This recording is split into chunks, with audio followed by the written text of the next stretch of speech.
Baik, halo, kembali lagi ke channel Andri Junior. Hari ini kita kedatangan tamu spesial, salah satu sahabat saya. Beliau adalah Andini ya. Hari ini kita berada di dalam channel yang namanya Motis, ngobrol-ngobrol tipis tentang bisnis dan juga personal development. Nah, hari ini alhamdulillah kedatangan yang Kang Dini. Kang Dini ini salah satu trainer terbaik terutama di public speaking, dan juga beliau juga adalah penulis buku ya. Penulis buku khususnya untuk buku apa kan? Buku baru satu sih bukunya. Gitu. Itu buku di tahun 2018 sampai udah 24 atau 6 tahun nggak belum bikin buku lagi. Belum buku lagi ya, baik. Yang menariknya adalah di dalam buku itu salah satu poin pentingnya adalah bagaimana cara untuk membangun jaringan. Betul, sehingga jaringannya sangat luas, silaturahminya juga luas, dan tentunya dengan jaringan dan silaturahmi yang luas memiliki peluang-peluang yang sangat besar, baik itu secara personal maupun secara bisnis ya Kang ya. Seperti itu. Nah, coba mungkin sedikit ceritakan nih Kang Dini, kita sedikit ingin tahu mengenai bagaimana sih Kang Dini bisa sangat memiliki network yang sangat luas gitu Kang Dini. Apa sih yang akan lakukan selama ini agar nanti mungkin teman-teman di channel kita itu bisa belajar banyak mengenai bagaimana memperluas jaringan. Ya Kang Andi, makasih banyak. Sebenarnya networking atau relasi atau jaringan yang saya miliki sekarang itu memang susah payah ngumpulinnya. Jadi prosesnya panjang banget ya. Dari mulanya, dari awalnya saya seorang introvert, ya percaya aja ya, percaya atau nggak percaya mungkin zaman sekolah dasar, sekolah menengah pertama, sekolah menengah atas, saya itu bukan hampir lagi, kadang suka pikir sekarang dulu saya nggak punya sahabat dekat, nggak punya kawan dekat, nggak punya teman dekat seperti sekarang banyak ya. Saya orangnya introvert, udah introvert, malu nggak bisa tampil di depan, terdiam. Pokoknya saya itu punya mental block ketika tampil di depan itu masih belum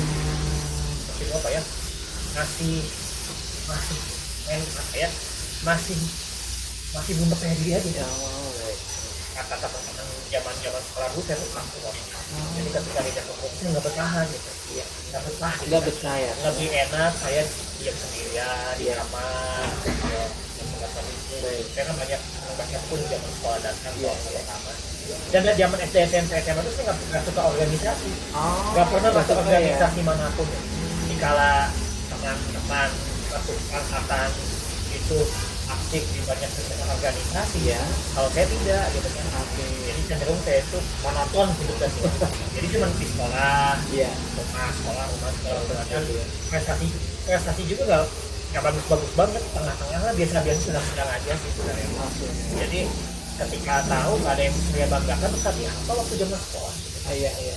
Nah, masuk zaman kelas 3 SMA dan zaman kuliah, saya mulai menyadari bahwa saya itu harus punya target, harus punya, saya pengen masuk perguruan tinggi negeri nih. Nah, mungkin saya kayak begini terus kan. Saya ikut les, kan ketemu orang baru juga. Mau nggak mau saya harus bergaul kan. Ketika usia makin dewasa, usia saya 15 dan 17, nggak mungkin saya teman hanya bisa kehitung sama jari. Makanya saya suka ngeliat kalau zaman Gen Z sekarang, anak muda sekarang, kayaknya anak-anak mudanya pada pede semua gitu. Pada konten, pada bikin konten di masing-masing media sosialnya. Ada YouTube, ada TikTok, ada Instagram, ada Facebook dan yang lain sebagainya gitu kan. Kan pede, kan orangnya pada pede semua. Dulu zaman angkatan saya kan angkatan 80-90-an lah ya. Hampir sama dengan saya nih kan. Orangnya tuh benar-benar pada kaku, pada monoton, nggak ada pengembangan diri lah. Karena dari zaman dunia kampus, ketika saya masuk dunia kampus, saya mulai menyadari bahwa saya harus berubah, masuklah beberapa organisasi.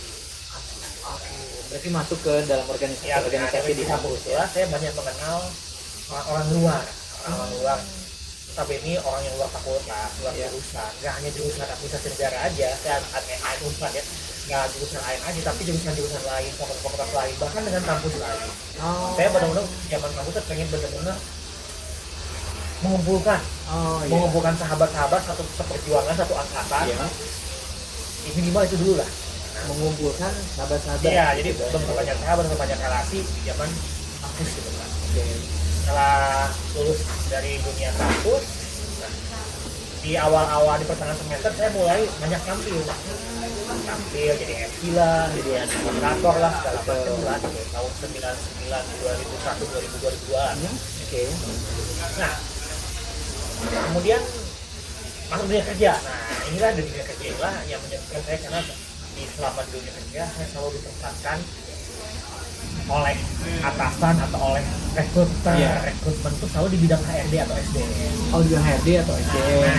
Hampir bertahun-tahun di bidang HRD SDM, inilah yang membuat saya lebih pede lagi, lebih banyak tampil lagi, dan lebih banyak relasi lagi. Walaupun relasi saya itu hanya, kan saya kebanyakan di yayasan sekolah kan, kayak yayasan sekolah humas, yayasan sekolah. Jadi dengan sekolah lagi, dengan kepala sekolah, dengan guru, dengan pihak-pihak eksternal lah. Berarti bertemu dengan orang banyak ya, pada saat lebih itu. Banyak ketemu orang, lebih banyak. Apalagi saya bukan di Bandung lagi, waktu saatnya di Bekasi dan di Jakarta.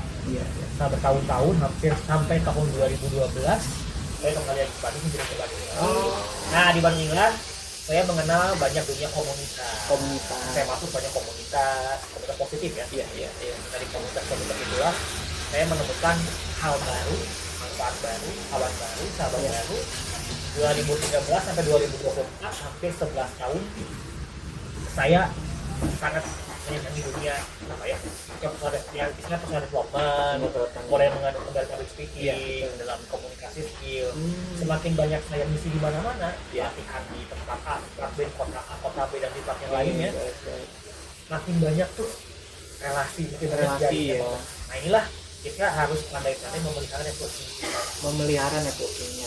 Selama saya di dunia pelatihan dari tahun 2016 sampai 2024, saya kan mulai terjunnya 2016 menjadi trainer sendiri lah, dengan materi yang saya buat di public komunikasi.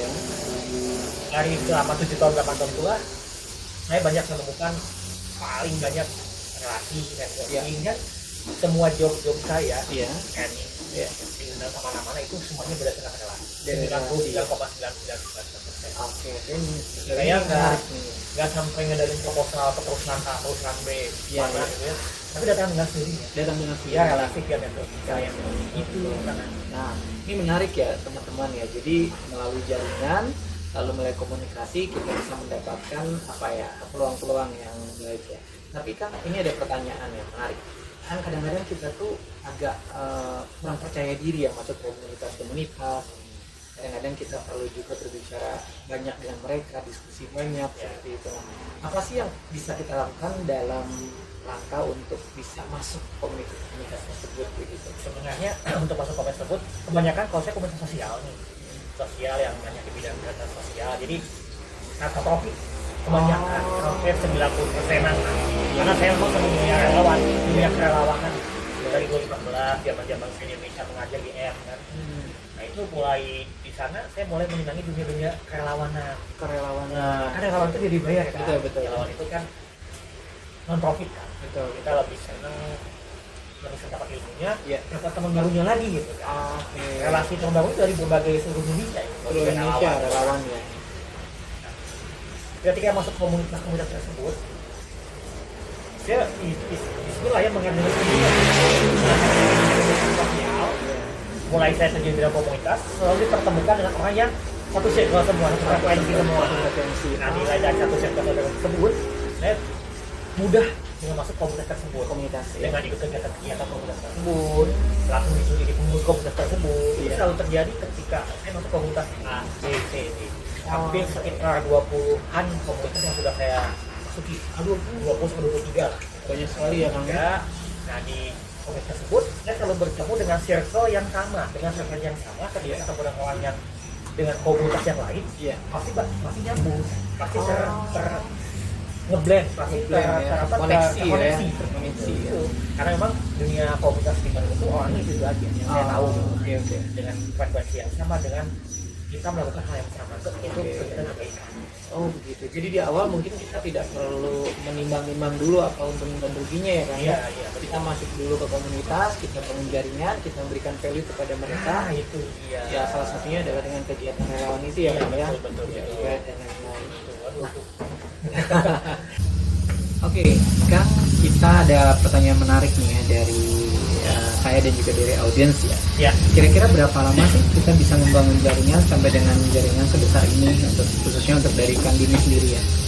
Kalau untuk berapa lama prosesnya panjang, karena saya kan orangnya introvert ya. Ya. Dari mulai saya nggak bisa ngomong di depan, saya nggak pernah masuk organisasi, susah membuka komunikasi, saya itu takut orangnya. Baik. Jadi proses panjang itu ketika saya dunia kerja, komunitas, training gitu kan, hampir 2013, 11 tahun. 11 tahun. 11 tahun ngumpulin dan bikin percaya diri buat ketemu orang.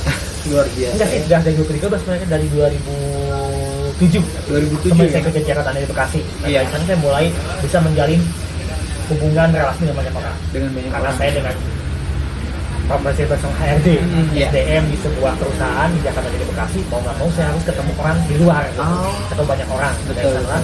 hampir ya sekitar 2007 sampai 2024, 17 tahun. 17 tahun ya. Itu proses sangat panjang dan sangat kerasa buat saya. 17 tahun Dan ya. memang ketika teman-teman SD, teman-teman SMP sama ketemu saya, wah ternyata ini kok nggak seperti dulu gitu kan, Oh. yang dulu yang nggak bisa, nggak pedean gitu. Iya, iya. Ketika disuruh ngomong tuh malu gitu kan. Sudah. Sekarang bisa kayak gini. Jadi prosesnya panjang. Jadi prosesnya panjang ya. Jadi saya bisa membuka mental block. Baik, baik. Ini menarik ya. Jadi kita bisa membuka jaringan melalui komunitas dan memang waktunya memang tidak singkat ya untuk membangun, memberikan kepercayaan kepada teman-teman di komunitas ya. Sehingga nanti banyak peluang-peluang yang bisa kita dapatkan ya, terutama memang jika kita punya produk atau jasa ya. Jadi mungkin ada saran atau tips dan trik untuk teman-teman? Ya kalau tips dan trik buat yang nyimak channel YouTube yang Andi Junior nih, jadi teman-teman perbanyak relasi, Iya. perbanyak jaringan dan caranya gimana? Iya. Dengan ikut komunitas, Iya. dengan organisasi, dengan ikut pengajian, kajian-kajian. iya. Saya ikut beberapa kajian nih, ada beberapa kajian yang orang-orangnya udah berbeda-beda profesi gitu kan. Iya. Ada kajian itu kita bisa, saya banyak dapat beberapa channel kerjaan, Iya. misi pelatihan dari kajian. Saya ikut kajian buat hanya sebagian kecil gitu kan. Iya. Cuma beberapa orang, nah saya banyak di sana Di dapat sana ya, ilmunya. ya. Jadi kita tidak diduga-duga ya kadang-kadang Iya. dari kajian ya seperti itu ya. Terus lagi tahun-tahun ini kan saya lagi banyak di bidang pelatihan, Iya. konten di Betul, betul. Instagram, kemudian kegiatan-kegiatan yang lainnya. Nah itu ketemu lebih banyak orang lagi gitu kan. Lebih banyak orang lagi. Lebih banyak ya. orang lagi, lebih kompleks lagi orangnya. Dan Oh. saya alhamdulillah untuk tahun ini dapat banyak kebahagiaan karena ketemu dengan orang-orang hebat lah. Hebat ya. Hebat keren semua, dan saya merasa bisa dekat sama mereka.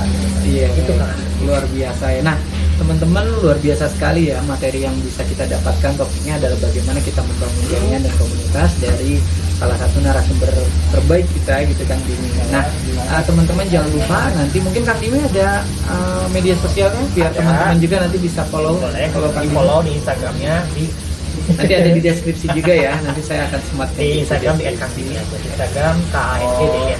Nih yang ini kelihatan nih. Banyak materi-materi mengenai public speaking ya Kang ya, di situ ya. Di TikTok juga ada, cuman di Instagram dulu di Instagram. Di TikTok belum begitu aktif. Di Instagram paling aktif gitu. Paling aktif ya, luar biasa. Baik, itu saja mungkin Kang Dini. Terima kasih sama-sama. untuk kesempatan dan waktunya. Luar Saya baca biasa YouTube-nya sekali. ya. Iya, terima kasih sekali, insight-nya luar biasa dan mudah-mudahan ini bermanfaat untuk para pemirsa ya Iya. di channel YouTube Andi Junior ini. Ya. Terima kasih semuanya dan jangan lupa teman-teman bisa like, share, and subscribe channelnya agar nanti kami bisa mendapatkan atau memberikan banyak manfaat mengenai edukasi-edukasi baik itu bisnis, service, jualan maupun personal development. Terima kasih semuanya. Ciao. Jangan lupa subscribe channel Andri Junior.